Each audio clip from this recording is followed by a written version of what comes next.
Hello दोस्तों, नमस्कार। आप सभी का स्वागत है मेरे इस वर्दी वाले चैनल पर।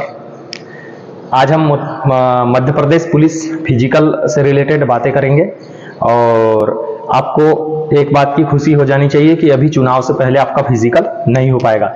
एटलीस्ट तब तक तो बिल्कुल भी नहीं हो पाएगा जब तक अभी आप विधानसभा चुनाव के चरण जो मध्य प्रदेश में होने वाले हैं, जैसे कि शायद 13 अप्रैल तक है मध्य प्रदेश में जो जितने भी चरण होने वाले हैं, तो एटलीस्ट मध्य प्रदेश में तो बिल्कुल भी नहीं होने वाला। ठीक है, तो फिजिकल के बारे में आपको एक बात बता दूं कि चुनाव के बाद ही आपका फिजिकल संभव है, क्योंकि इस चुनाव में एक एक अधिकारी का और एक एक कांस्टेबल्स का बहुत बड़ा इंपॉर्टेंट रोल रहेगा। जैसे कि आप जानते हैं कि मेरी ट्रेनिंग अभी यहाँ पर थोड़ी चल रही थी पीटीएस भंवरी में, लेकिन कुछ दिनों अपनी ट्रेनिंग 3 महीने की थी, उसको भी जैसे तैसे तोड़ मरोड़ करके थोड़ा और कम कर दिया गया, जिससे हम जल्दी से जल्दी जा सके और इलेक्शन ड्यूटी कर सके। तो इसी हिसाब से बता रहा हूं कि आपका फिजिकल अभी नहीं होगा। यदि आप फिजिकल में थोड़ा सा कमजोर है तो आप अपने आप को और अच्छे से प्रिपेयर कर सकते हैं। बहुत सारे लड़के एसटी कैटेगरी के जिनका 55, 56, 57, 58 में नाम आया है, उनने फिजिकल किया ही नहीं था, वो भगवान भरोसे थे, आएगा तब करेंगे, तो उनके लिए बहुत खुशी की बात है। तो बाकी जो भी लड़के जो पहले से तैयारी नहीं कर रहे थे अभी कर रहे हैं, उनके लिए अच्छी बात है, खुशी की बात है। और जो पिछले 6, 7, 8 महीने से कर रहे थे उनके लिए थोड़ा सा लग रहा होगा कि यार अब तो बहुत हो गया, अब क्या करें। ठीक है, दूसरी बात, फिजिकल के बाद बहुत सारे बच्चों का कमेंट आया है कि सर जो चॉइस फिलिंग किए हमने तो फर्स्ट चॉइस फिलिंग कर दी है, अब हम क्या करें। फर्स्ट चॉइस फिलिंग कर दी मतलब एसएएफ को फर्स्ट प्रेफरेंस में रख दिया है, क्या एसएएफ से डीएफ में हम आ सकते हैं? बिल्कुल असंभव है। यदि आपके अच्छे नंबर है, आपने एसएएफ चॉइस कर दिया है, तो आपको एसएएफ ही मिलेगा। मैं भगवान कसम बता रहा हूं, इतने ब्रिलियंट बंदे जिनके 80 नंबर है, 75, 78, 80, 85, 84 नंबर तक के लड़कों ने एसएएफ चॉइस फिलिंग कर दिया है। ठीक है, हालांकि अब नौकरी तो दोनों ही ठीक है, लेकिन जमीन आसमान का अंतर है। ठीक है, जमीन आसमान का अंतर है। इसके बारे में मैं एक डिटेल्ड वीडियो आपको बना देता, अभी अगर बना दूंगा डिटेल्ड वीडियो, लेकिन उसमें थोड़ा सा टाइम लग जाएगा। कम से कम आपको जैसे मैं बता दूं, एसएएफ, ठीक है, डीईएफ मतलब जिला बल, इसके अलावा रेडियो, ठीक है, इसके अलावा स्पेशल ब्रांच, ठीक है, इसके अलावा सीआईडी, ये सब मध्य प्रदेश पुलिस के वो पार्ट है। ठीक है, इसके अलावा जीआरपी, ठीक है, GRP government railway police, special arm force, district efficiency force, इसके अलावा रेडियो, स्पेशल ब्रांच, और ये क्या बोला था मैंने इससे, सीआईडी। तो इतने सारे हैं। अब इसमें मैं बताऊं, रेडियो का काम एक सीमित क्षेत्र में है, टेक्निकल काम है, रेडियो से रिलेटेड वायरलेस वगैरह, माइक वो सेट वगैरह हो गया, कोई प्रोग्राम है, फंक्शन है, वहां पर इनका मुख्य रूप से मंच संचालन में जितने इंस्ट्रूमेंट लगते हैं वो इनका मुख्य रूप से काम रहता है। इसके अलावा जितने सेट होते हैं, वॉकी टॉकी होते हैं जिससे हम बात करते हैं, कम्युनिकेशन करते हैं, उनमें कुछ खराबी आ गई, उनको सुधारने का काम इनका होता है, रेडियो वाले का। इसके अलावा स्पेशल ब्रांच का काम होता है, पुलिस का ही एक भाग है, लेकिन सिविल ड्रेस में हमेशा काम करती है, ये जनता के बीच की खबर को निकाल के पुलिस विभाग में ला करके देना इनका मुख्य रूप से काम होता है स्पेशल ब्रांच का। स्पेशल ब्रांच जैसे बहुत पहले ही उनको जानकारी हो जाती है कहाँ धरना लगने वाला है, कहाँ क्या होने वाला है, कहाँ 4 लोग इकट्ठे हो रहे हैं, कहीं कोई प्लान तो नहीं बन रही, इसकी जानकारी विभाग को दे देती है। सीआईडी का काम थोड़ा सा अलग होता है। सीआईडी भी एक अच्छी ब्रांच है। इसमें जो पुलिस के अधिकारी कर्मचारी जो ज्यादा मतलब घोटाला करते हैं, घपला करते हैं, रिश्वत वगैरह लेते हैं, उस पर कोई जांच चलती है तो उसकी जांच कौन करती है? सीआईडी करती है। ठीक है, ये 3 कैटेगरीज हो गई। इसके लिए भी अच्छे खासे लड़के जो है फॉर्म अप्लाई करते हैं। इसके अलावा मैं बता दूं, जिला बल का काम और एसएएफ का काम, इनमें मैं आपको अभी ड्यूटी के बारे में तो नहीं बताऊंगा, लेकिन ट्रेनिंग के बारे में अगर थोड़ी सी जानकारी दे दूंगा तो आप समझ जाएंगे। ठीक है, समझने की कोशिश करना यदि आप समझते हैं तो।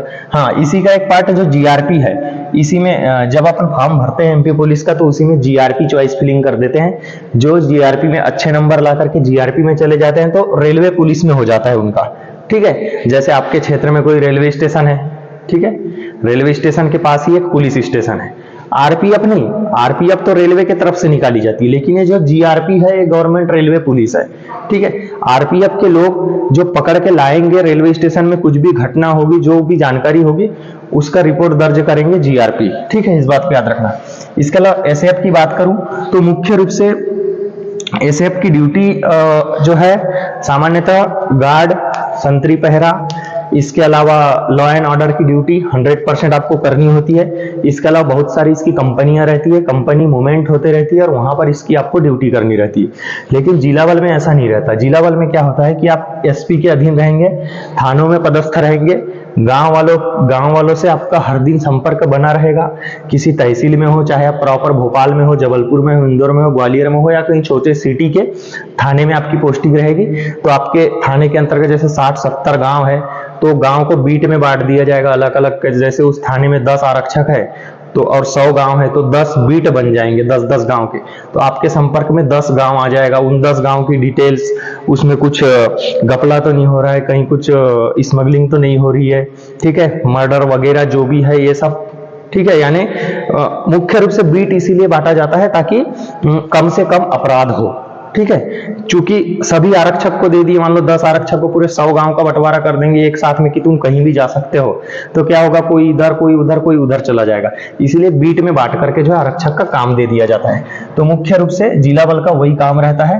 आपको यहाँ पर टोटल मिला के सीआरपीसी की धारा पढ़ाई जाएगी जो अभी बीएनएस में बदल चुका है, ठीक है, भारतीय न्याय संहिता में बदल चुका है। इसके अलावा आईपीसी पढ़ाएंगे, आपको भारतीय दंड संहिता पढ़ाएंगे। इसके अलावा इसकी ट्रेनिंग में भी थोड़ा सा अंतर है। इसकी ज्यादातर ट्रेनिंग में आपको घूमने मिलेगा। इसका मतलब है कि आपको कोर्ट में घुमाया जाएगा, न्यायालय में घुमाया जाएगा, ठीक है। इसके अलावा आपको जेल भ्रमण कराया जाएगा। इसके अलावा आपको पुलिस की विभिन्न संस्थान भ्रमण कराया जाएगा, किशोर न्यायालय में आपको भ्रमण कराया जाएगा। इसके अलावा आपको पुलिस थानों में भ्रमण कराया जाएगा। ट्रेनिंग के दौरान की मैं ये बात बता रहा हूँ, ठीक है। तो जहां जहां पर आपको जरूरत पड़ेगी वहां सारी जगह पर आपको भ्रमण करवाने के लिए इसमें ले जाया जाएगा जिला बल में, ठीक है। वो ट्रेनिंग का एक पार्ट होता है। लेकिन एसएफ में ऐसा नहीं होता है। आप ट्रेनिंग करने के लिए जाएंगे तो आपको ज्यादा से ज्यादा वहां पर ट्रेनिंग करना पड़ेगा। और सबसे मोस्ट इंपॉर्टेंट, जैसे कि इसका नाम है स्पेशल आर्म्ड फोर्स, तो आपको सशस्त्र से रिलेटेड उस्ताद बना दिया जाएगा। यानी इतनी ट्रेनिंग करवाएंगे, वेपन्स सुबह दोपहर शाम, आपको बहुत ज्यादा ट्रेनिंग करनी पड़ेगी। क्लासेस यहाँ भी लगेगी कि लॉ एंड ऑर्डर में आपकी ड्यूटी क्या होगी, बलवा ड्रिल क्या होगी, लाठीचार्ज कैसे करते हैं, मॉक ड्रिल्स क्या होता है, ठीक है। इसकी जानकारी आपको एसएफ में दी जाएगी। लेकिन जब आप ट्रेनिंग करके दोनों जब अपने फील्ड पर उतर जाएंगे तो एसएफ की ड्यूटी में एक बात है कि आपको जनता के बीच में जुड़ करके नहीं रहने को मिलेगा। आप तभी जनता से जुड़ पाएंगे जब आपकी कहीं स्पेशल ड्यूटी लग जाएगी, कहीं लॉ एंड ऑर्डर की ड्यूटी लग जाएगी, कहीं रैली में ड्यूटी लग जाएगी, कहीं जुलूस में ड्यूटी लग जाएगी, तभी आप मिल पाएंगे। लेकिन इस ड्यूटी में आप जो है थाने में मान लो दिन भर में 5-10 लोग कोई आ गए रिपोर्ट लिखवाने के लिए, अपनी समस्या बताने के लिए, तो उनके साथ आपको काम करने का मौका मिलेगा, एक अच्छा अनुभव मिलेगा। लेकिन इसमें ऐसा कुछ भी आपको नहीं मिलेगा। बाकी आराम की अगर बात करूं तो इसमें आराम ही आराम है। जब आपकी ड्यूटी लग गई तब ड्यूटी है, नहीं तो फिर टोटल आराम ही आराम है। आप बढ़िया से पढ़ाई लिखाई कर सकते हैं अपना। हाँ, फैमिली की अगर बात करूं तो यहाँ पर थोड़ा सा फैमिली रखने में प्रॉब्लम होती है एसएफ के अंदर। लेकिन जिला बल के अंदर आप अपने थाने में हैं तो थाने में अपना फैमिली ले जा लीजिए, रूम किराए से ले लीजिए, या तो अधिकांश थाने ऐसे हैं जहां पर क्वार्टर उपलब्ध होते हैं तो क्वार्टर मिल जाता है। आप थाने में अपनी फैमिली के साथ में रह सकते हैं, अपनी ड्यूटी भी करिए और फैमिली के साथ भी रहिए। लेकिन इसमें थोड़ी सी समस्या जाती है। इसमें जैसे मान लो एक जो बटालियन होता है तो बटालियन का जो मुख्यालय होता है, एक मुख्यालय रहता है, इसके अलावा 5-6 इसकी कंपनियां रहती है अलग अलग, मतलब 200-250 किलोमीटर के दूर में। तो जो मुख्यालय में रहता है वही अपनी फैमिली रख सकता है। लेकिन मुख्यालय में भी परमानेंटली नहीं रखते, जिसकी अच्छी जुगाड़ हो, पहचान हो, ठीक है, तो वही लोग अपनी फैमिली रख पाते हैं। बाकी कंपनी में थोड़ी सी समस्या होती है फैमिली रखने के लिए। चलिए, धन्यवाद। इस वीडियो को देखने के बाद आप समझ गए होंगे कि आपको कितना ज्यादा फिजिकल करना है। यदि आप अच्छा फिजिकल कर पाएंगे तो ही जाके आप इसमें आएंगे, और फिजिकल में कम नंबर लाएंगे, आउट ऑफ फाइनल मेरिट में आपका कम नंबर आएगा तो आपको मिलेगा एसएफ, और एसएफ से भी कम नंबर लाओगे तो सीधे मेरिट लिस्ट से बाहर हो जाओगे। धन्यवाद। जय हिंद, जय भारत। मेरा एक्सपीरियंस आपको कैसा लगा? चैनल में फर्स्ट टाइम विजिट किए हो तो चैनल को एक बार सब्सक्राइब कर देना, दोस्तों के साथ में लाइक करके शेयर कर देना। धन्यवाद। जय हिंद, जय भारत।